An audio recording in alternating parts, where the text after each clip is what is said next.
है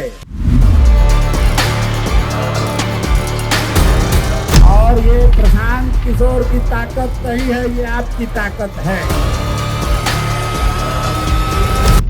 एक बिहारी सब पे भारी। বড় পর্দার আমির খানের পিকে ছাড়িয়ে যে পিকে নিয়ে চর্চা চলে নিরন্তর, সেই পিকের কথা বলতে গিয়ে বিহারীদের অনেকেই বলেন এ কথা। নির্বাচনের আগে পরে মমতা থেকে নীতিশ কোনো ক্ষেত্রেই বাদ যান না তিনি। नेता दल को हम हाथ पकड़ते हैं तो जीत जाता है। এবার সেই প্রশান্তের রাজনৈতিক মহাসাগরেই উঠেছে ঝড়। বলা হচ্ছে বিহারের হাল এবার ধরবেন পিকে। अगर बिहार को सुधारना है तो आपको हमको सबको लगकर बनाना पड़ेगा। আইপ্যাক ছাড়িয়ে জনসুরাজ যাত্রার আবহেই পল্টুরাম নীতিশ, লালুপুত্র তেজস্বী অথবা ন্যাশনাল ক্রাশ চিরাগ পাসওয়ানকে ছাড়িয়ে বিহারী বাবু হবেন তিনি। 2025-এর শুরুতেই বিহারে বিধানসভা নির্বাচনের অনেক আগেই জনসুরাজ যাত্রায় পিকে। প্রায় 3000 কিলোমিটার যাত্রায় জনসংযোগ। ভোট কুশলী থেকে অবসর নিয়ে রাজনীতিতে পিকে। একদা কাছের পিকেই সরব নীতিশের বিরোধিতায় বিহারীদের আসল উন্নয়নের পথ দেখাচ্ছেন পিকে।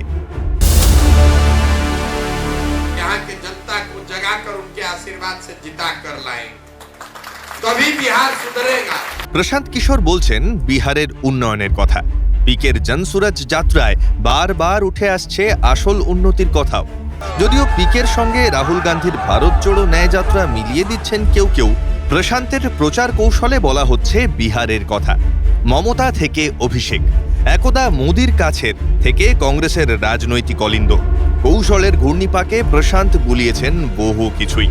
সম্প্রতি নীতিশের দল ছেড়ে 2021-এর বঙ্গের নির্বাচনের পর পিকেকে দেখা গিয়েছে নতুনভাবে। আসলে কে এই প্রশান্ত কিশোর? আসামের মেয়েকে বিয়ে করেন বিহারি পিকে। এক সন্তানের বাবা পিকের আদিবাস সাসারামে।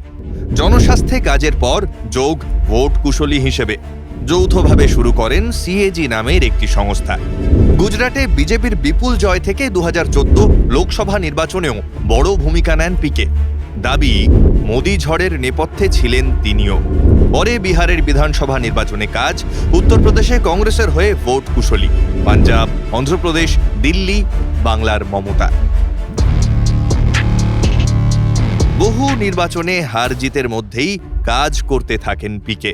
নীতিশের দলে যোগ দেন, জেডিইউ ছাড়েন প্রশান্ত কিশোর। আইপ্যাক থেকে জনসুরাজ যাত্রা ক্রমশ বিস্তার হয় প্রশান্তের। সাম্প্রতিক লোকসভা নির্বাচনে মোদি স্তুতি না মিললেও এই প্রশান্ত নিয়েই ফের তুঙ্গে জল্পনা। তবে কি এবার বিহারে রাজ প্রশান্তের, নাকি বিজেপির সঙ্গে মিলে পল্টুরাম হবেন তিনিও? উত্তর দেবে সময়। ব্যুরো রিপোর্ট, সংবাদ প্রতিদিন.in